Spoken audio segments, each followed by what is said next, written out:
Are you sure you don't want your lion? Janet asked me just before she unbuckled me out of the car seat. I inhaled. I didn't even bother to look at the stuffy next to me. No, Kim. A glint of hope flashed in her eyes, followed by disappointment. She'd been hoping that I'd call her a different M-word. I still had some measure of pride in me. Best not to antagonize her, however. Thank you, I added. Okay, she said, sounding a bit weary. I took a bit of cruel comfort in that moment. Janet could bathe me, diaper me, and dress me. She could have my hair cut, curled, and dyed. She could feed me poisoned food and leave me to stew in my own mess. She could spank me and reduce me to tears with a single swat. But I could cause her no end of frustration just by not calling her mommy. It still didn't even the odds, but every cat values their claws even when up against a bear.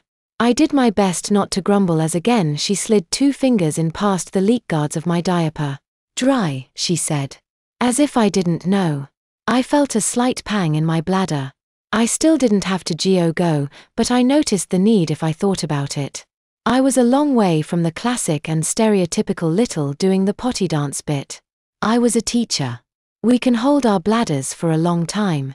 Or I used to be a teacher. Damn it. I just made myself sad. Janet leaned into the back seat and grabbed the lion anyways. Just in case, she said. At roughly half my size, it still wouldn't fit neatly into the diaper bag, so the toy found a home in Janet's mammoth teacher purse. Time to go see the doctor. My breath became shallow. My throat constricted. For the first time that day, I felt more than just humiliation and resentment and self-pity. I felt fear. I hadn't been to the doctor in years. In general, littles don't go to the doctor by choice. Fun fact, according to Mr. Griffin Webb, there's a severe shortage of littles in every medical field save pediatricians. There's not even that many of us in that branch, either. It's just that it's not unheard of. The majority of little doctors are immigrants who got suckered in with propaganda and found out too late that doing anything short of working towards full citizenship might be misconstrued as immaturity. But pediatricians? Yeah. I'd been to one, back when I was the appropriate age to be seeing one. A lifetime ago, I would have said it's because seeing littles surrounded by little children caused enough cognitive dissonance to offset any given Amazon's baby crazy. Cassie would have said it's because they want us to live long enough so that they could catch us after we'd been alive long enough to be done growing. So no measles and mumps for us. Maybe we were both right. I still don't know. Littles don't typically go to hospitals. I didn't go to hospitals. I've never chosen to go to a hospital or a doctor. It's not a long leap of logic for an Amazon to take care of a sick little and then decide that they needed more help being cared for. That's what happened to my Uncle Thomas before I was born. He was afraid he'd been having a heart attack. They checked him into pediatrics. That's what he got for experimenting with spicy food. Nope. From about age 10 to when some of us managed to move into semi-secure littles communities, we tend to avoid doctors. Either that, or the local little pediatrician moonlights as a general practitioner and makes house calls. All the other options are forced on us. A cold whoosh of air hit me in the face as Janet opened the door to Premium Pediatrics. The banner above the door had pictures of cute, chubby, babies, actual babies, all giggling and wearing nothing but plain white diapers. Below the picture were the words, "Now accepting children of all ages." It didn't take a genius to know what that meant. The sign was in good condition, but the sun-faded lettering hinted that this policy wasn't anything remotely new.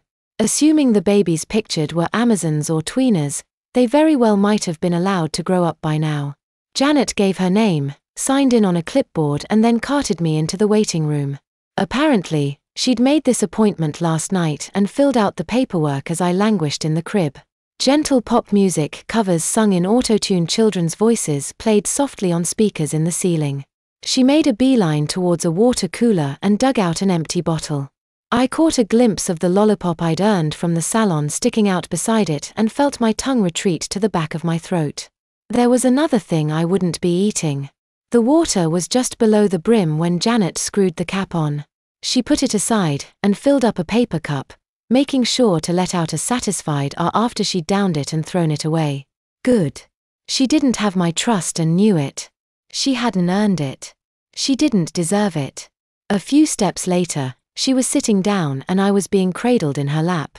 I pursed my lips together and let the cold, tasteless liquid dribble down my chin.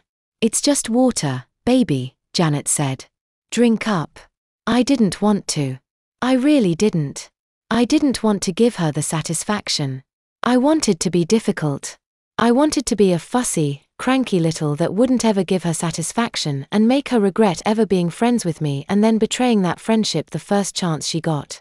And in a weird way I wanted to punish myself for ever being friends with her. But I was thirsty. My throat was dry. I hadn't had anything since the breakfast shake several hours ago. The cold calculating part of my brain, the Cassie part, told me to bide my time and look for an opening. Oh, who am I kidding? That was the Clark part of my brain. The Cassie part of my brain wanted me to breastfeed just so I could draw blood and run away with a nipple still between my teeth. I swallowed my pride, opened up and took the water. I avoided eye contact and instead took the rest of the waiting room. That was a mistake.